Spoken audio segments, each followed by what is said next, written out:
प्रकार के इनके घोषणा पत्र में शहरी क्षेत्र में जो टैक्स है उसको हाफ करेंगे बोले। शराब से आज गांव गांव बर्बाद हो गए, गांव गांव युवा पीढ़ी स्कूल नहीं जा रहे हैं, मारपीट घर में, गृह युद्ध हो गया। ऐसे सरकार को बदलना चाह रहे हैं, जनता ठान लिए हैं। अभी पूरे छत्तीसगढ़ में मोदी जी के लहर चल रहा है। मैं भी बस्तर में अभी हमारी चुनाव करा के आया हूँ। बस्तर में हर किसी से एक अढ़ा आदमी को पूछो, जो कट्टर कांग्रेसी थे वो भी देखिए, बाबू हम 75 साल में हम कुछ नहीं किए, आज बीजेपी ने हमको इस कुछ दिया है। ये जो रोड भी बना है, ये डामरीकरण हुआ है, प्रधानमंत्री सड़क योजना, हिते कैसा में जो रोड बना है, इधर मरकाटोला से जो रोड बना है, केवल बीजेपी का बना है। 5 साल में, अभी ये बीते 5 साल में एक भी कोई कार्यक्रम शासन की ओर से नहीं हुआ है। ये केवल नरवा गरवा घुरवा बाड़ी करके पूरा बेवकूफ़ बना रहा है।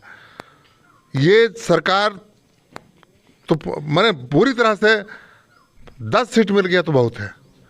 ये भूपेश एक तरफा जाने वाला है, जनता इतने आक्रोशित है। कोई भी गोठान में कहीं भी जानवर नहीं है। अच्छा, उनका कोई पैसा नहीं है, उसका बजट बताइए कि राज्य सरकार ने नरवा गरवा के लिए इतना बजट दिया है। ये हमारे रोजगार गारंटी जो 200 दिन तक रोजगार गारंटी चलना है, इसका पैसा को नरवा गरवा में डाल रहा है। 15-20-16 का पैसा को नरवा गरवा में डाल रहा है।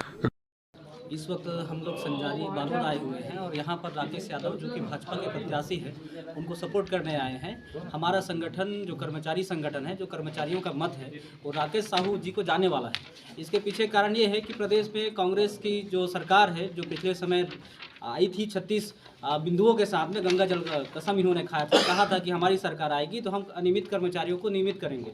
लेकिन आज उनकी सरकार जाने वाली है, उन्होंने कुछ ऐसा किया नहीं। दैनिक वेतनभोगी कर्मचारियों के लिए उन्होंने 240 करोड़ रुपए का जो प्रावधान किया था, उसमें भी इनकी नीयत साफ नहीं है। स्वच्छता दीदियों के लिए उन्होंने 1200 की घोषणा की, उसमें भी नीयत साफ नहीं है। संविदा कर्मचारियों का 27% वेतन वृद्धि की बात कही गई थी, उनको जो है उनका नीयत साफ नहीं है, नहीं मिल पा रहा है। मेरा नीयत साफ कहने का तात्पर्य ये है कि इन्होंने जो बजट का भी प्रावधान किया है विधानसभा में, उसको फॉलो नहीं कर रहे हैं। ये कुल मिलाकर के संविदा कर्मचारी के घर के सामने जाएंगे तो सामने लिखा है कांग्रेस के कार्यकर्ताओं नेताओं को नो एंट्री। दैनिक वेतनभोगी कर्मचारी भी उतने ही आक्रोशित हैं। तो प्रदेश में किसी भी वर्ग में, चाहे प्लेसमेंट के हो, ठेका के हो, तदर्थ के हो, जाबदर्द के हो, सारे कर्मचारी नाराज हैं, नियमित कर्मचारी भी नाराज हैं।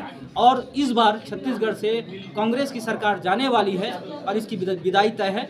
इसी को हम यहाँ पर भाजपा को हम पूरे प्रदेश में समर्थन दे रहे हैं और भाजपा के हम साथ में हैं। यही बात हम बताने, यहाँ की जनता तक ये बात पहुँचाने आए हैं। जी, मैं आपको बताना चाहूँगा, कांग्रेस पार्टी ने वर्ष 2018 का घोषणा पत्र जब जारी किया था तो छत्तीसगढ़ में 36 वादे उन्होंने दिए थे और गंगा जल की कसम खा के ये कहा था कि हमारी सरकार बनेगी तो हम ये सारे वादे पूरा करेंगे। लेकिन आपको बताना चाहूँगा, बिंदु क्रमांक 11 में, ये घोषणा पत्र की कॉपी मेरे पास है, इस घोषणा पत्र में शासकीय कर्मचारियों का सम्मान करके घोषणा पत्र जारी किया गया था और इसमें कहा गया था बिंदु क्रमांक 11 में कि अनियमित कर्मचारी को नियमित किया जाएगा, किसी की छटनी नहीं की जाएगी और आउटसोर्सिंग पूरी तरह से बंद किया जाएगा। लेकिन ये तीनों ही वादा खिलाफी रहे। मैं आपको बताना चाहूँगा, कई हमारे लाखों कर्मचारी हैं जिनकी शादी टूट गई इस वादे की वजह से, क्योंकि कई लोग ये देख रहे थे कि सरकार बनेगी तो हम नियमित होंगे, उसके बाद एक अच्छे घर में हमारी शादी होगी। कई लोगों की शादियाँ टूटने का कारण ये कांग्रेस पार्टी है। आज हम बालोद में आए हुए हैं और ये बताने के लिए आए हैं कि कांग्रेस पार्टी ने जो हमारे साथ धोखाबाजी किया है, उसको, इस कांग्रेस पार्टी की सरकार को पूरे छत्तीसगढ़ से उखाड़ के फेंकने वाले हैं और पूरे 2.5 लाख कर्मचारी जो है एक साथ एकजुट है, जो भारतीय जनता पार्टी के पक्ष में वोट डालेंगे।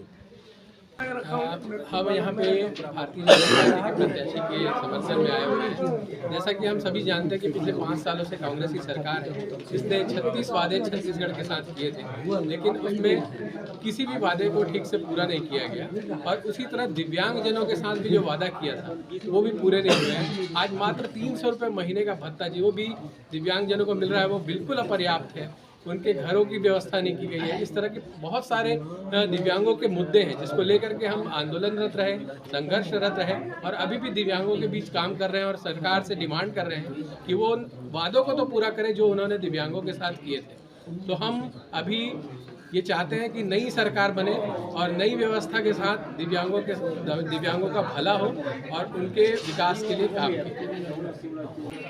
देखिए, मैं आपको बताना चाहता हूँ 2018 में जब पुलिस परिवार का आंदोलन हुआ था तो कांग्रेस ढोल नगाड़ा बजा बजा कर बोली थी कि पुलिस की सारी मांगों को पूरा करेंगे, और उनमें से एक विधायक प्रत्याशी संगीता सिन्हा जी भी थी।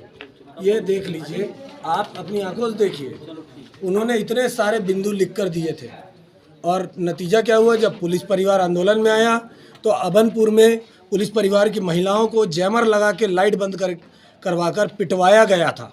उसमें बालोद से भी कुछ महिलाएं आई थी।